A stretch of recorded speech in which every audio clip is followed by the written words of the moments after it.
Assalamualaikum warahmatullahi wabarakatuh. Hai teman-teman, kembali lagi dengan saya Siti Nurlatul Rahmat dari program studi pendidikan Guru Madrasah Ibtidaiyah semester 5B STAI Al-Azhar Menganti Gresik. Nah, di sini saya akan menjelaskan sedikit tentang bab wudu.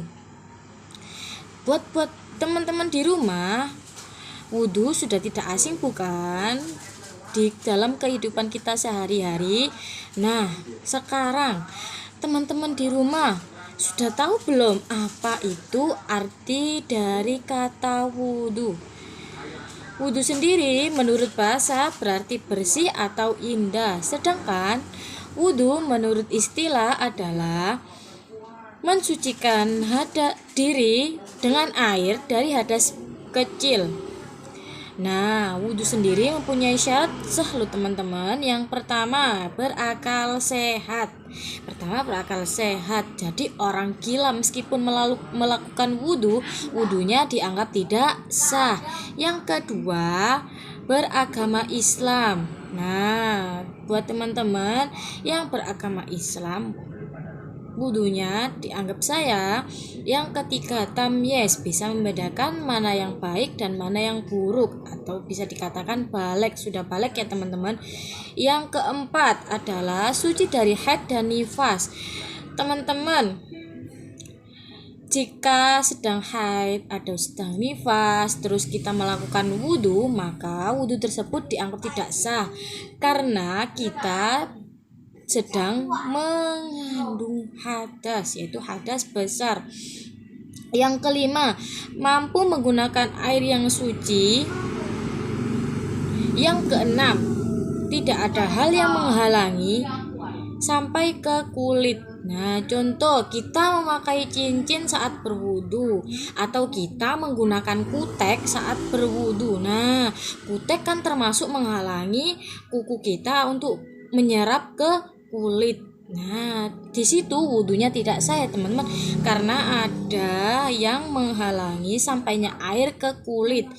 Yang selanjutnya adalah tidak ada hal yang menghalangi sampai ke kulit. Contoh, kita menggunakan kutek saat akan berwudu. Terus, apakah bisa dikatakan wudu itu sah jika kita menggunakan kutek? Tidak, jawabannya adalah tidak. Karena apa? Karena kutek menghalangi sampainya air ke kulit. Yang selanjutnya adalah tidak ada salah satu anggota yang dapat merusak kesucian air. Seperti contoh, saat kita akan melakukan wudu tetapi tangan kita ada yang terluka. Nah, air wudu menyatu dengan darah, luka kita mengeluarkan darah. Jadi wudu tersebut tidak dikatakan sah, melainkan batal. Yang terakhir, masuknya waktu sholat. Nah, teman-teman, dari sini ada yang ditanyakan. Untuk selanjutnya adalah rukun-rukun wudu. Nah, dari sini apakah bisa kita berwudu tanpa menggunakan air? Jawabannya adalah bisa ya teman-teman. Berwudu bisa menggunakan debu apabila dalam situasi atau kondisi yang sangat tidak memungkinkan menggunakan air, bisa menggunakan debu. Yang selanjutnya adalah hal-hal yang membatalkan wudu. Nah, teman-teman, di sini hal-hal yang membatalkan wudu antara lain satu, kentut. Kentut termasuk hal yang membatalkan wudu. Jika teman-teman kentut, maka wudunya dianggap batal. Yang kedua, yakni bersentuhan antara kulit laki-laki dengan perempuan yang bukan mahram. Nah, itu juga termasuk hal-hal yang membatalkan wudu ya teman-teman. Jika kita tidak sengaja bersentuhan kulit antara laki-laki yang bukan mahram atau perempuan yang bukan laki-laki dan perempuan yang bukan mahram, berarti wudu kita dianggap batal. Nah, siapa saja yang termasuk mahram untuk kita? Yang pertama, ayah.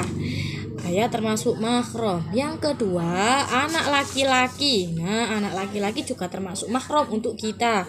Yang ketiga adalah saudara laki-laki. Yang keempat adalah paman dari ayah. Nah, siapa yang baru tahu kalau paman dari ayah termasuk mahram? Tidak juga paman dari ayah. Selanjutnya nomor 5, paman dari ibu juga termasuk mahram. Yang keenam adalah keponakan dari saudara laki-laki dan juga saudara perempuan. Nah, tersebut merupakan mahram. Untuk yang selanjutnya nomor 2, syarat hal-hal yang membatalkan wudhu, yakni buang air besar atau kecil. Jika kita sudah berwudhu tetapi kita buang air besar atau buang air kecil, maka wudhunya dianggap batal. Yang ketiga, menyentuh kubul atau dubur. Nah, itu juga termasuk batal ya teman-teman. Menyentuh duburnya dengan telapak tangan ini, maka wudhunya dianggap batal. Yang keempat adalah sedang berhadas. Nah, itu termasuk juga membatalkan wudhu. Rukun-rukun wudhu. Nah, rukun-rukun wudhu atau fardunya wudhu terdiri dari 6 bagian. Yang pertama, niat wudhu. Yang kedua, membasuh bagian muka dari sini ke sini. Dilakukan secara 3 kali. Yang ketiga, yakni membasuh kedua tangan dari ujung tangan sampai ke siku-siku. Dilakukan dari yang kanan kemudian yang kiri secara bergantian sebanyak 3 kali juga. Yang keempat, Nah, untuk rukun-rukun wudhu ada 6 bagian. Yang pertama adalah niat wudhu. Yang kedua adalah membasuh sebagian muka, membasuh muka dari ujung sini, ujung tumbuhnya rambut sampai ke bawah dagu sebanyak 3 kali. Yang ketiga, yakni membasuh kedua tangan dari ujung tangan sampai kedua siku-siku. Dilakukan dari tangan yang kanan kemudian dilanjut ke tangan yang kiri sebanyak 3 kali. Untuk yang keempat, mengusap sebagian kepala. Nah, sedikit bagian kepala. Yang kelima, yakni membasuh kedua kaki dari ujung kaki sampai ke ujung mata kaki. Nah, dilakukan secara 3 kali juga ya teman-teman. Yang terakhir adalah tertib secara berurutan. Boleh kita berwudu tetapi tidak berurutan, seperti contoh kita berwudu yang pertama kali membasuh muka, kemudian kita langsung mengusap sebagian kepala. Sah enggak ya wudunya? Nah, berarti jawabannya tidak sah dikarenakan tidak tertib.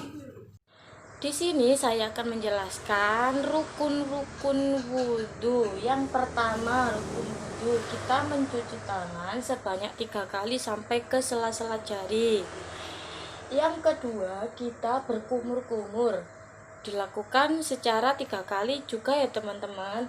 Yang ketiga, kita menghirup sedikit air ke dalam hidung, juga sebanyak 3 kali ya teman-teman.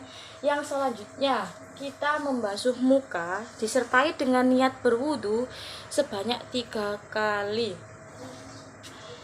Yang selanjutnya, kita membasuh kedua telapak tangan dari ujung tangan sampai kedua siku-siku.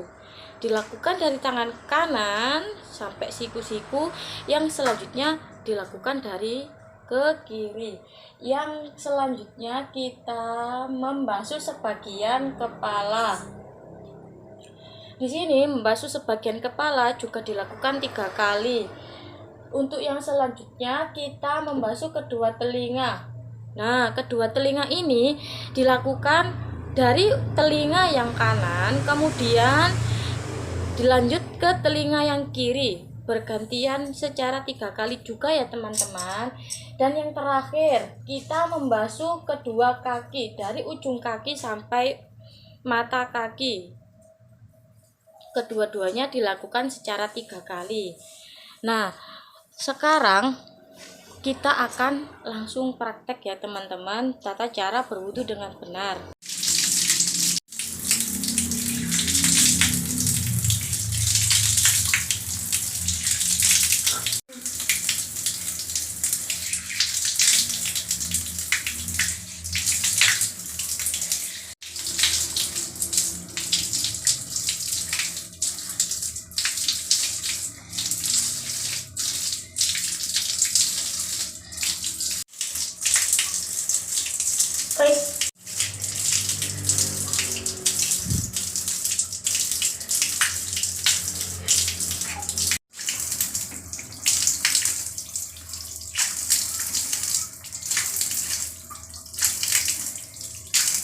Nah, dapat ditarik kesimpulan bukan bahwasanya wudhu itu termasuk kegiatan untuk mensucikan diri dari hadas kecil. Setiap kita akan sholat, kita diwajibkan untuk berwudhu. Berwudhu tidak juga menggunakan air loh teman-teman, bisa juga kita berwudhu menggunakan debu yang disebut dengan tayamum. Dari sini apabila ada pertanyaan atau jawaban penjelasan saya yang kurang tepat, saya mohon maaf yang sebesar-besarnya ya teman-teman. Saya akhiri. Assalamualaikum warahmatullahi wabarakatuh.